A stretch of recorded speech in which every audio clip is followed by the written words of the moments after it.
Okay, let's talk topics on the table. I've seen some bad basketball games. Boy, you talk about dismembering a team, what San Diego State did to Fresno State on Saturday, and that's going to get Justin Houston's going to get fired. Aztecs, huge road win against a really outmanned program who's run upon really tough times. A 12-0 start right out of the gate, another 12-0 run in the middle of the first half. They built a 30-point lead, and they wound up beating them 70-41, I think it was. Fresno shot 24% from the floor. Just horrific. What a weekend of upsets, by the way, aside from San Diego State stomping the dog. New Mexico lost at home to Air Force. Yeah, Air Force. And Colorado State got ambushed. They lost to UNLV. So the Mountain West final 2 weeks of the season are going to be crazy. I think the tournament is going to be crazy. Let's talk about UC San Diego. You know, they went from Division II in a really good program, and they joined the Big West Conference a couple of years ago. And I stood up on TV and I said, why are you doing this? You can't recruit those type of players to get into UCSD that Long Beach State and Fullerton and all these other places recruit. It's just a different clientele. I don't see you taking JUCO players. I don't know about D1 bounce backs, because that's how Long Beach and Fullerton and the schools in that conference made their hay. And yet Eric Olen has come in there, and they are 19-9, and they are really playing well. And they punched UC Irvine in the mouth the other night. They've got a bunch of big wins. A great player in Bryce Pope. I'm kind of surprised because I didn't view him as being a high-scoring D1 type kid. He's played really well. But sadly, by virtue of these rules, NCAA has this rule, if you go from one level, Division II to Division I, there's a, quote, transition period in which you just can't go to the tournament. Right.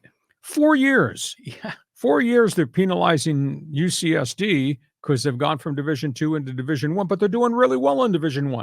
And they're not eligible for anything, and they're not eligible for the Big West tournament, which is fun, not eligible for any consideration for March Madness, and can't even be considered for the NIT. That's ridiculous. Agreed. Some archaic rule that dates back to, I can't buy a recruit a hamburger if he's hungry. Yeah, exactly. Jeez, how unfair is that?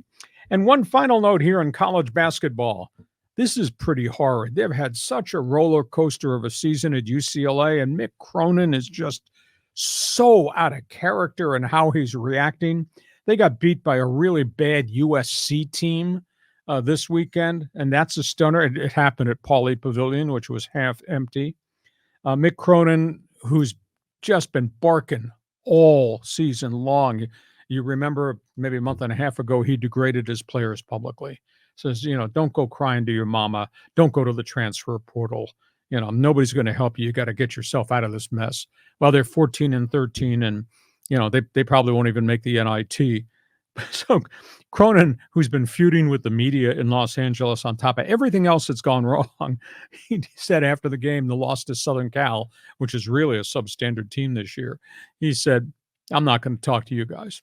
I'm going to talk to my dog. And by the way, Mick's name is being mentioned as maybe being a potential candidate for the Ohio State job, because Ohio State just fired its coach last week. And of course, Mick came from the University of Cincinnati. So, okay, Aztecs flatten Fresno, UCSD, NCAA rules, and the Bruins coach. Unbelievable stuff here. Now, first of all, that was a beatdown in Fresno. Oh my God. I mean, the Aztecs were up like something like, what was it, 22-5 or something like that to start. It was a beatdown. And poor Justin Hudson, he's playing with a short bench. A lot of his star players are hurt. But it just seems that Brian Dutcher, once he can really connect with his guys and get them to play that high quality of defense, then the turnovers happen, the fast breaks happen, the rhythm starts to get pumping, and they start scoring. And we really saw that. They won by over 30 points on Saturday night. I think it was 41-10 at halftime. It was something like that. It was incredible. So good for them. They got 4 games left, and hopefully they're going to do great. But they do have to go to Boise last game of the season. So have they got this albatross off their neck? Boise's coming here, or are we going there? I think you go up there. Okay. All right. Didn't they already lose to Boise State? No, they beat Boise here. Okay. Okay. So yeah, they have to win a big road game. But their last 5 games against big boys in the Mountain West on the road in hostile situations, losses. But they got to win. We got to win at least one. So the Boise State game's the one to win. But I do want to comment on UCSD because I was a student there in the 80s. It was a Division III program, which we played like, the Bible Institute of LA, Biola or Pomona Pitzer or these other D3 schools. To see this program on Hacksaw's headlines is unbelievable. History. And it's with UCLA and San Diego State. It's amazing. Now, can UCSD recruit the same kind of talent? Well, no. I mean, they have to obviously recruit with academics in mind and other things, but UCSD won the Big West in baseball. UCSD is tied for first place in the Big West, and I think they have the tiebreaker. You think they would probably go into the Big West tournament as the number 1 seed, and they're ineligible, which is such a BS rule. I mean, what's the point of it? They don't want you to go from D2 to D1 and then discourage you from coming back to D2, or is this just like the power schools keeping the new guys out and blocking their probably a combination of everything. There was an incident this past fall.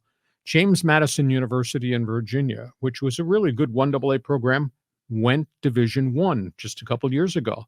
And by virtue of bounce backs, etc., they're 13-0 in football. And they were not allowed to be considered for the playoffs, despite being 13-0, because they were in transition. Could they even go to a bowl game? Yes. Okay, at least that. Yeah. So anyhow, that's a bum rule. Rule is archaic. And speaking of bums, Mick Cronin's really lost control of everything there, hasn't he? He has. We were saying earlier that we thought this could be a Final Four team, and everything's just sort of gone to hell for Mick Cronin. Well, all the Euros they recruited have had a tough transition. Mm-hmm. I think style of basketball. I mean, he brought in 4 European players, 3 big men. And the only one that's really played well is there's an African center who has played really consistently. Others have been in and out of the lineup and just not doing well. So, and the culture of coming to America, and then the whole academic workload at UCLA, those guys do go to classes. So it's been a struggle for him, and he's just reacted really badly. So I wonder if his dog growled at him when he started to talk to his dog after losing to USC. Yeah, well, maybe Ohio State makes sense because he's a Midwest guy. I mean, I could see that working out. But boy, the UCLA basketball program, I mean, they had a little bit of a run recently. Didn't they make the Final Four or the Elite Eight? Well, last year they had a great season. The year before that they had a great season. But then they got shredded. Kids went to the NBA and kids went to the transfer portal. So it's just a weird set of circumstances. But boy, he's not being viewed as being the guy anymore. A year ago this time, everybody thought, hey, this thing has arrived. He's doing it at UCLA, what he did at the University of Cincinnati, which was absolutely phenomenal, and just kind of seems to be going backwards. Yeah. I mean, speaking of Cincinnati, what's the latest on Bob Huggins? Have you heard any news on him? No, wants to coach again, and everybody's keeping him at arm's length. There's such a history of problems with Huggins as it relates to who he recruits, how they act on the campus, and obviously his problems with alcohol. Mm-hmm. I don't think he's going to get another job. He's not a young guy, but he kind of self-destructed at West Virginia, which is too bad. Okay, we go from that.